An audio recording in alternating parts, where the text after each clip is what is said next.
Entonces Dios habló por segunda vez, ordenando a Ezequiel hacer algo aún más profundo y misterioso. No profetizar más a los cuerpos reconstituidos, sino hablar directamente al espíritu invisible, a la esencia misma de la vida. Profetiza. Al aliento, hijo de hombre, ordenó el Señor. Profetiza y di al aliento. Esto dice el Señor soberano. Ven de los cuatro vientos, oh aliento, y sopla sobre estos muertos para que vivan. Ezequiel obedeció una vez más, y mientras pronunciaba estas palabras cargadas de poder divino, ocurrió algo extraordinario. El viento comenzó a soplar por el valle. No un viento natural, sino un viento sobrenatural, invisible a la vista, pero profundamente real para el espíritu. No era un aire común, ni una brisa cualquiera. Era Ruach, el aliento mismo de Dios. El mismo aliento divino que había llenado la nariz de Adán en el jardín del Edén, transformando la arcilla inerte en un ser vivo. Era el viento de Pentecostés, el aliento de la resurrección, la vida misma de Dios impartida a los muertos. Y entonces ocurrió el milagro final y definitivo. Los cuerpos comenzaron a respirar. Sus pechos se expandieron rítmicamente. El aire entró en sus pulmones. La sangre empezó a fluir por sus venas y la luz de la vida regresó a sus ojos.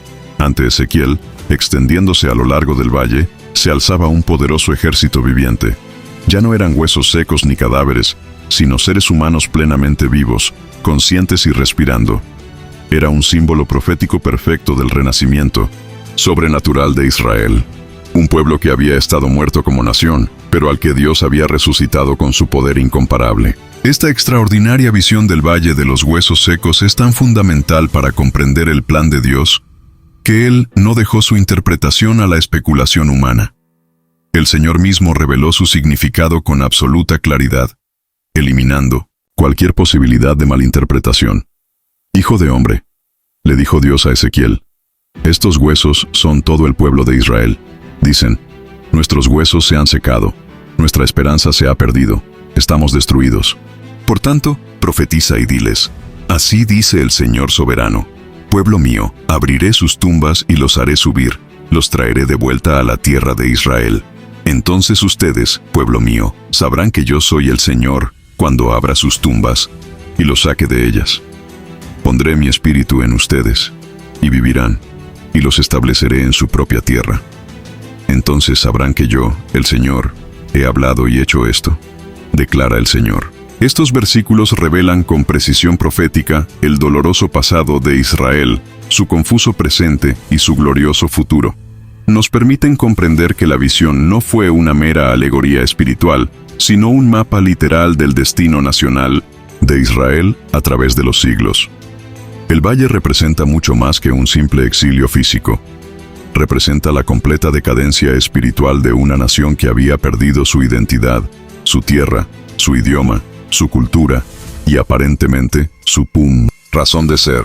En el lenguaje profético de las Escrituras, los valles son constantemente lugares de prueba y tribulación, representando juicio, muerte y una aparente derrota. Israel había descendido literalmente del Monte Santo de Sión a las profundidades de la dispersión mundial, convirtiéndose en una nación de huesos secos esparcidos por los cuatro confines de la tierra.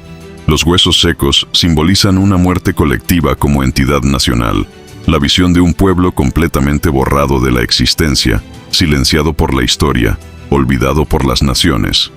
Durante casi 2 milenios, la profecía de Ezequiel parecía humanamente imposible de cumplir. Parecía más una esperanza desesperada que una promesa realizable. En el año 70 d.C., los ejércitos romanos destruyeron completamente Jerusalén e incendiaron el segundo templo. Israel dejó de existir como nación política, territorial y cultural. El pueblo judío fue dispersado violentamente por todo el mundo conocido, primero por el poderoso Imperio Romano y luego gradualmente por Europa, el norte de África, Asia y finalmente América. Durante siglos vivieron como eternos extranjeros, en tierras extrañas, a menudo rechazados, sistemáticamente perseguidos y obligados a ocultar su fe e identidad para sobrevivir. Experimentaron expulsiones masivas de España, pogromos en Rusia, guetos en Europa y finalmente el horror indescriptible del Holocausto, donde 6 millones fueron exterminados sistemáticamente en un intento de borrar al pueblo judío de la faz de la tierra para siempre. Yo os tomaré de entre las naciones, os reuniré de todos los países y os traeré a vuestra tierra. Parecía imposible. Ninguna nación en la historia había resurgido de las cenizas, pero estaba escrito, y se hizo realidad. Un pueblo esparcido como polvo por la tierra, perseguido y exiliado durante más de 2000 años, finalmente ha regresado a su tierra prometida. Israel ha renacido, y al hacerlo, ha cumplido una profecía que había permanecido latente durante siglos, la vista del Valle de los Huesos Secos. Pero atención, la visión aún no ha terminado. 2 de las 3 etapas ya han sucedido, el regreso físico y el resurgimiento político. Pero la etapa final de la profecía aún está por llegar. Y cuando llegue, sacudirá al mundo entero. Porque Israel no es un país cualquiera, es el reloj profético de Dios. Y cada acontecimiento, cada amenaza, cada guerra nos acerca un paso más a la cuenta regresiva final. Para entender el misterio del Valle de los Huesos Secos, necesitamos remontarnos más de 2500 años atrás en el tiempo, cuando Israel ya no era una nación libre. Esta fue la época de los últimos reyes de Israel, gobernantes débiles como Joacim y Sedequías, quienes reinaron en medio de la corrupción, la idolatría y las amenazas de los imperios vecinos. El templo aún se mantenía en pie, pero ya no era sagrado. Había sido profanado por ídolos. En el año 597 a.C., tal como lo había advertido el profeta Jeremías, llegó el juicio. Nabucodonosor, rey de Babilonia, invadió Jerusalén por segunda vez. Esta vez, exilió a miles de personas, entre ellas a un joven sacerdote de 25 años llamado Ezequiel. Para comprender plenamente la magnitud de la profecía del Valle de los Huesos Secos, necesitamos profundizar en el contexto histórico que condujo a esta extraordinaria revelación. En el siglo VII a.C., el reino de Judá estaba en sus últimas. Las 10 tribus del norte ya habían sido destruidas por Asiria más de un siglo antes, y ahora solo quedaba Judá, debilitada, dividida y rodeada de poderosos imperios que competían por el control de Oriente Medio. Esta fue la época de los últimos reyes de Israel, gobernantes débiles y corruptos como Joacim y Sedequías, quienes reinaron en medio de una corrupción rampante, idolatría manifiesta y constantes amenazas de los imperios vecinos. El templo aún se mantenía en Jerusalén, pero había perdido su santidad. Los atrios sagrados habían sido profanados por ídolos paganos, y la justicia había sido reemplazada por la avaricia. Los profetas de Dios clamaron, pero sus voces fueron ahogadas por el ruido del comercio ilícito y la música de la adoración idólatra. Jeremías recorrió las calles de Jerusalén como un loco, advirtiendo del juicio inminente, pero pocos atendieron sus palabras. En el año 597 a.C., tal como el profeta Jeremías había advertido repetidamente, el juicio divino finalmente llegó. Nabucodonosor, el poderoso rey de Babilonia, marchó contra Jerusalén por segunda vez. Esta vez, no solo vino a conquistar, sino a deportar. Entre los miles de exiliados se encontraba un joven sacerdote, de apenas 25 años, llamado Ezequiel. Su nombre significa Dios fortalece, y necesitaría toda esa fuerza divina para el viaje que le aguardaba. Ezequiel provenía de una respetada familia sacerdotal. Toda su vida estuvo marcada por un solo propósito: servir en el templo de Jerusalén. Estaba destinado a ministrar en el lugar santísimo, y según la estricta ley de Moisés, debía comenzar su ministerio sacerdotal oficial a los 30 años. Pero su sacerdocio terrenal nunca llegó. El brutal exilio se lo llevó primero. Lo arrastraron a Tel Aviv, un desolado asentamiento de exiliados situado a orillas del río Quebar, un canal artificial, en la llanura babilónica. Allí, una comunidad judía marginada y desarraigada vivía en condiciones precarias, completamente aislada del templo sagrado y aparentemente lejos de la presencia de Dios. Durante 5 largos y tortuosos años, Ezequiel vivió entre los exiliados, observando en silencio cómo su pueblo repetía los mismos errores que los habían llevado al exilio. Muchos se preguntaban si Dios los había abandonado por completo, si el pacto se había roto para siempre. Algunos aún se aferraban desesperadamente a la esperanza de que el castigo fuera solo temporal, de que Jerusalén resistiría y de que algún día regresarían a casa. Otros, sin embargo, habían perdido la esperanza por completo, entregándose por completo a la cultura y las costumbres babilónicas. Fue precisamente cuando Ezequiel cumplió 30 años, la edad exacta a la que debería haber comenzado su ministerio sacerdotal en el templo, que ocurrió algo extraordinario. Dios finalmente rompió el silencio. De repente, los cielos se desgarraron, como un pergamino, y apareció una tormenta sobrenatural, trayendo consigo relámpagos cegadores y una densa nube de fuego indescriptible. Y dentro de esta manifestación divina estaban los querubines de Dios, seres celestiales de un poder inimaginable. Había 4 seres vivientes, cada uno con 4 rostros distintos. Un humano que representaba la inteligencia, un león que simbolizaba la fuerza, un buey que demostraba el servicio y un águila que indicaba la velocidad divina. Tenían las alas extendidas, sus pies brillaban como bronce bruñido y junto a ellos había ruedas, ruedas dentro de ruedas, cubiertas de ojos, que se movían sin necesidad de girar. Era un espectáculo imposible de describir completamente, pero Ezequiel comprendió inmediatamente lo que estaba presenciando. La gloria Shekinah de Dios, manifestándose en toda su majestad, pero también levantándose, saliendo del templo en Jerusalén, abandonando el lugar que una vez había sido santo. Y allí, en territorio enemigo, en medio de la desesperación del exilio, lejos de todo lo que era familiar y sagrado, resonó la voz del Todopoderoso: Hijo de hombre, ponte de pie, y yo te hablaré. A partir de ese momento transformador, Ezequiel se convirtió en mucho más que un simple profeta. Se convertiría en una señal viviente, un símbolo andante del juicio y la esperanza venidera. Dios lo convirtió en un centinela entre las ruinas espirituales de su pueblo, alguien con la sagrada responsabilidad de advertir, clamar, actuar e interceder, aun sabiendo que pocos atenderían su mensaje.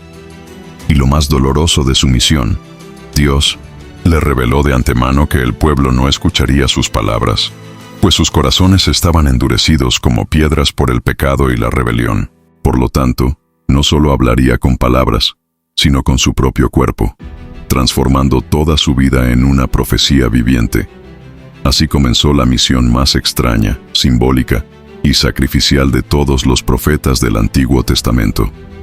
Ezequiel predicaría literalmente con su cuerpo, realizando actos proféticos que retrataban con precisión quirúrgica el terrible juicio que se acercaba a Jerusalén, como una tormenta inevitable. Dios le ordenó a Ezequiel que permaneciera de lado durante 390 días consecutivos, cada uno representando simbólicamente un año del pecado acumulado de Israel. Por si fuera poco, debía permanecer de lado otros 40 días, esta vez representando los años de maldad de Judá.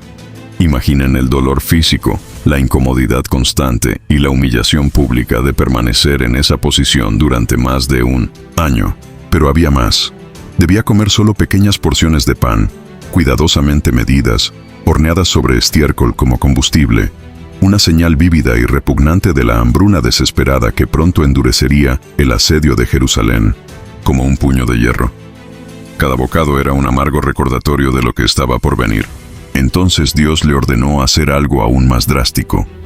Debía afeitarse completamente la cabeza y la barba con una espada afilada, dividiendo cuidadosamente todo su cabello en 3 partes exactas. Un tercio debía ser quemado en el fuego dentro de la ciudad sitiada. Otro tercio debía ser cortado a espada alrededor de la ciudad, y el tercio restante debía ser esparcido a los 4 vientos. Así perecerían los habitantes de Jerusalén, por el fuego de la guerra, por la espada del enemigo y por la dispersión entre las naciones.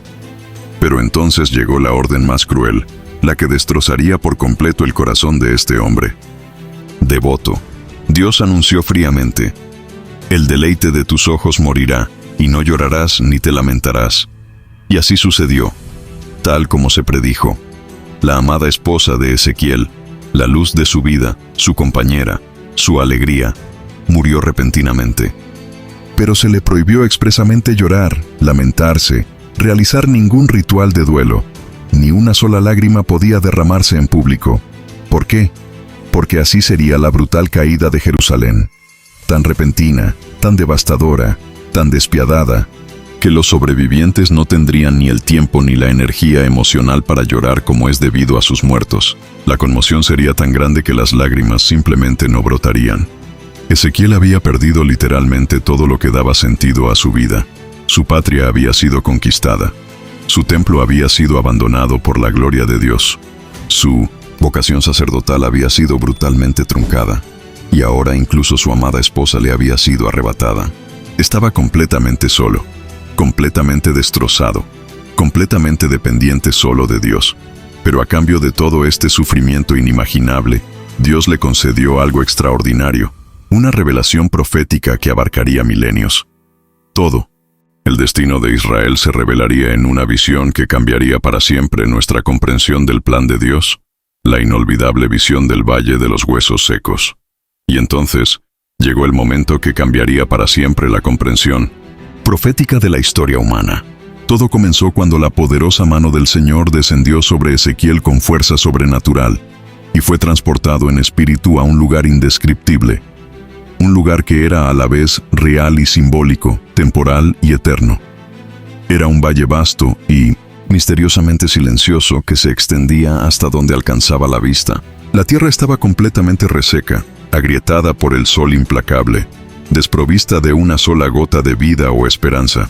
Pero lo más escalofriante y perturbador de este paisaje desolado no era la aridez de la tierra en sí, era lo que cubría literalmente cada centímetro del suelo. Huesos. Miles y miles de huesos humanos secos, esparcidos de forma completamente aleatoria por la tierra reseca y maldita. No se trataba de simples esqueletos dispersos aquí y allá. Se trataba de una auténtica necrópolis a cielo abierto, un cementerio de proporciones apocalípticas donde huesos fracturados y abandonados cubrían la superficie como una alfombra. Macabra. Ezequiel se sintió sobrenaturalmente obligado a caminar lentamente entre estos restos.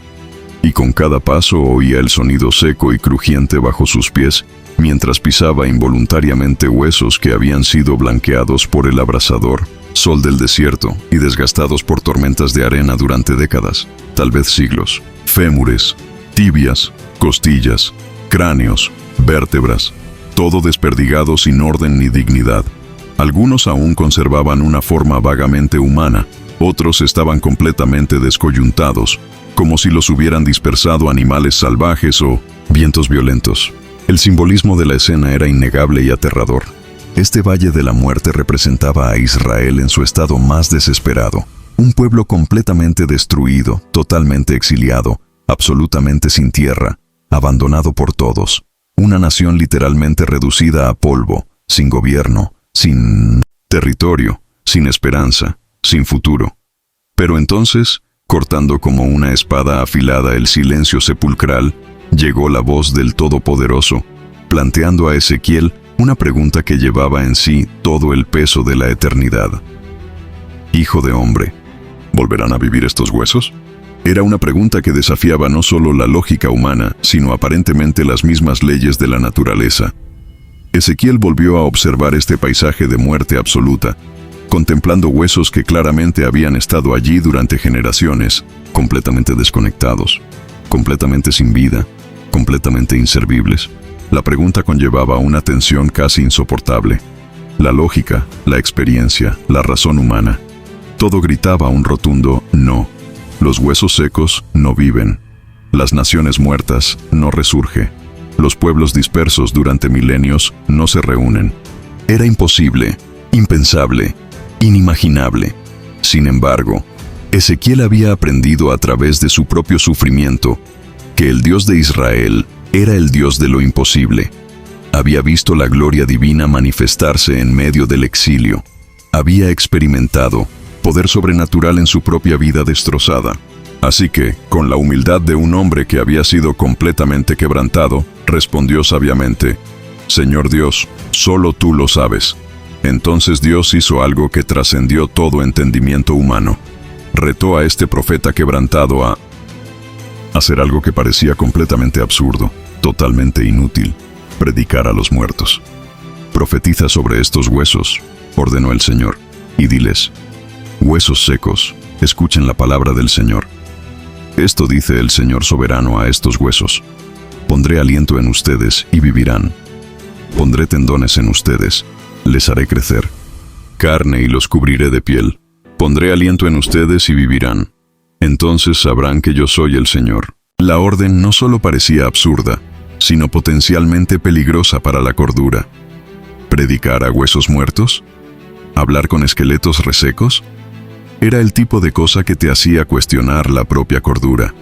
Sin embargo, Ezequiel había aprendido a obedecer la voz de Dios incondicionalmente, incluso cuando, sobre todo cuando, esa voz desafiaba toda lógica humana. Con fe pura, se enfrentó a ese océano de muerte y comenzó a proclamar la palabra del Señor con autoridad profética.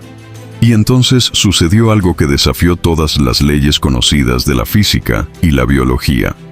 En el momento en que Ezequiel pronunció sus primeras palabras, la tierra empezó a temblar violentamente. Al principio fue solo una vibración sutil, un temblor apenas perceptible, pero rápidamente se intensificó, convirtiéndose en un rugido subterráneo que creció en volumen e intensidad hasta transformarse en un estruendo ensordecedor que resonó por todo el valle como el rugido de 1000 truenos. El sonido era el mismo, tiempo aterrador y magnífico, el mismo sonido de la resurrección, el rugido de la vida conquistando la muerte, el rugido del poder creador de Dios en acción. Y entonces, ante los ojos asombrados de Ezequiel, los huesos comenzaron a moverse, no al azar, sino con un propósito divino. Cada hueso empezó a buscar a su compañero correspondiente, moviéndose por el valle.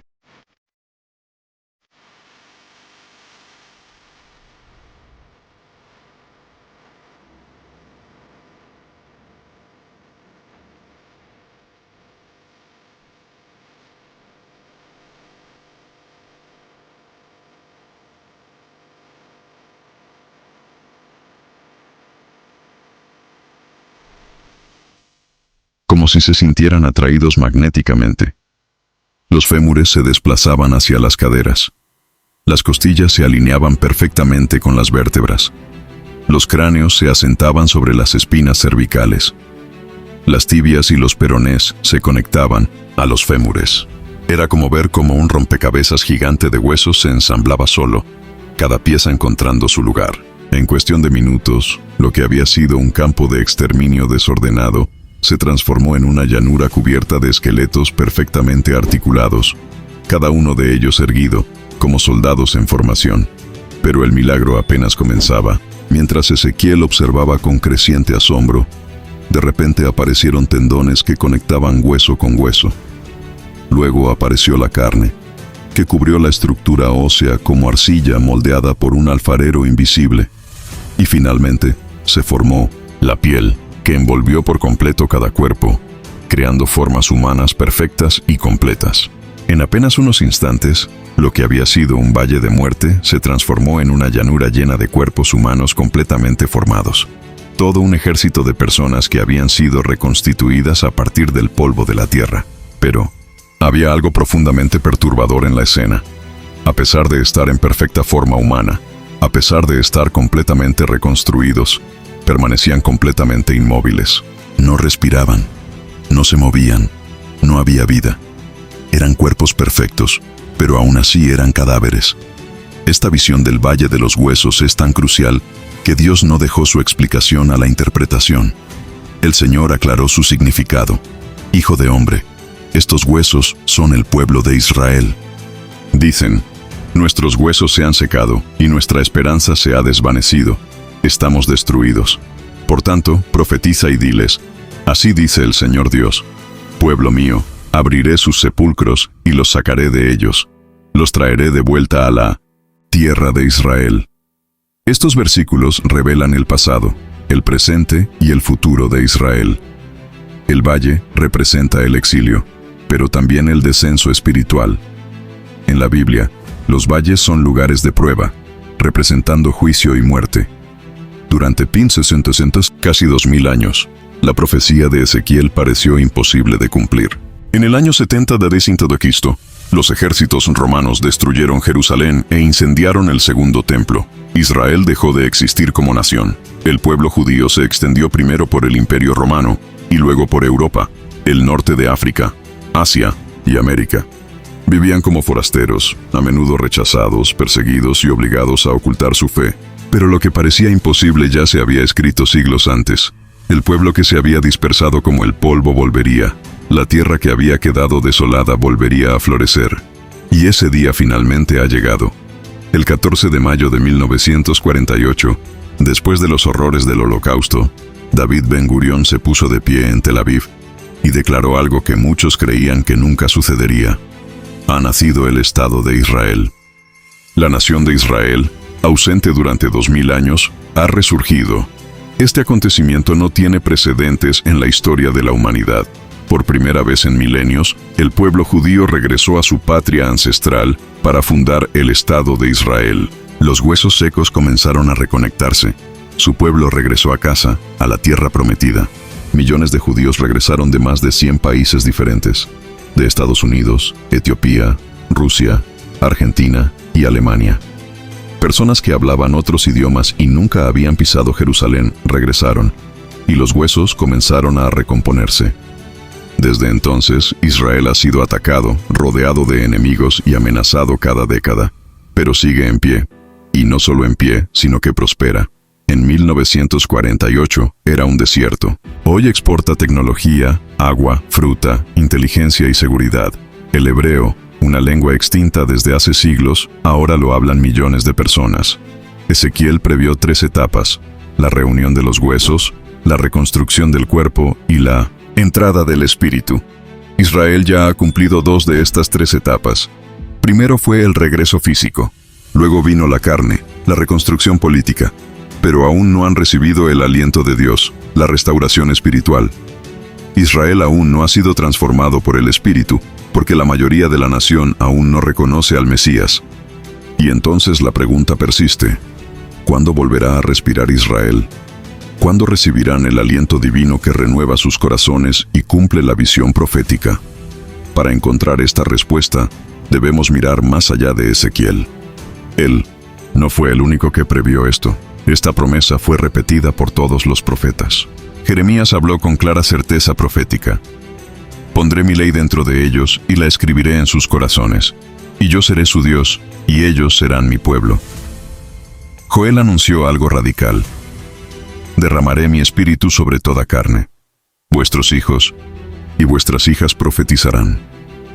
Zacarías, quizás el más vívido de todos los profetas, habló de un día futuro cuando el pueblo de Israel contemplaría al Mesías y sus corazones se quebrantarían. Derramaré sobre la casa de David y sobre los moradores de Jerusalén un espíritu de gracia y de oración, y mirarán a mí, a quien traspasaron.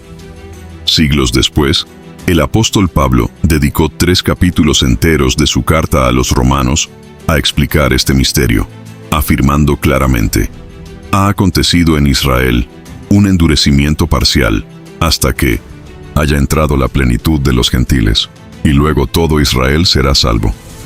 Aquí está la clave. Hoy Israel ha regresado a su tierra, sus huesos se han unido y su carne ha sido restaurada. Pero el aliento de Dios, el Ruach, aún no ha descendido. Este será el milagro final, y no será simbólico, será muy real. Un despertar nacional que cambiará la historia e iniciará la etapa final del plan profético. Pero hay más que debemos comprender. Israel no solo ha regresado a su territorio, se ha convertido de nuevo en el centro del conflicto, el epicentro de la atención mundial. Toda guerra, toda tensión en torno a Jerusalén es vigilada de cerca por naciones de todo el mundo, porque lo que le sucede a Israel afecta a todo el planeta. Y esto ya se predijo. He aquí, yo pongo a Jerusalén por copa, que hará temblar a todos los pueblos que están alrededor de ella. Inmediatamente después de la visión del Valle de los Huesos Secos, Ezequiel recibió otra revelación. Y esta vez no se trata de restauración, se trata de guerra, una guerra profética. Poco después del renacimiento de Israel como nación, el profeta tiene una visión aterradora directamente relacionada con el fin de los tiempos. Un misterioso líder llamado Gog, príncipe de la tierra de Magog, emerge al mando de una coalición de naciones extranjeras para lanzar un ataque contra Israel. No un Israel antiguo, sino un Israel restaurado, que habita seguro en su tierra, sin muros ni fortificaciones. Los nombres mencionados en este pacto no son simbólicos, son naciones reales hoy en día. Persia, actual Irán; Cus, actual Sudán; Fud, actual Libia; Gomer y Togarma, actual Turquía. Todas estas naciones convergen desde el norte, sur y este hacia un único objetivo en el mapa: Jerusalén. Pero Ezequiel no describe esto simplemente como una invasión.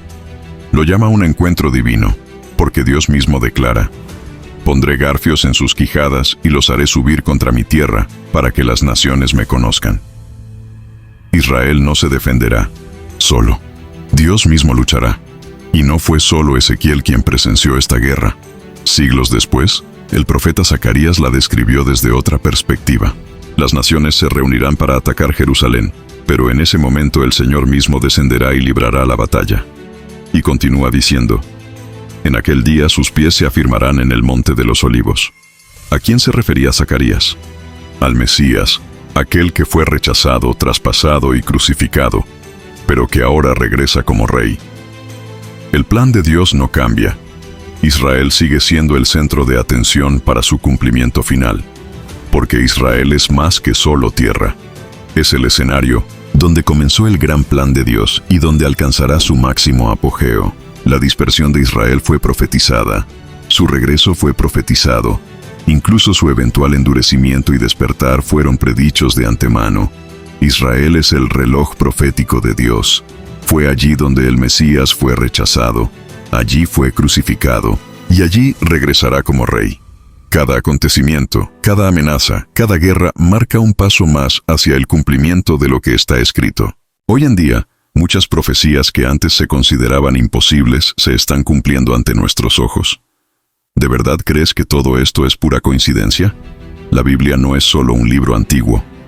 Es un mapa, un reloj, una advertencia y una promesa. Cada profecía cumplida es un paso más en la cuenta regresiva final. Pero la historia aún no ha terminado. La pregunta es para ti: ¿de qué lado de la historia quieres estar?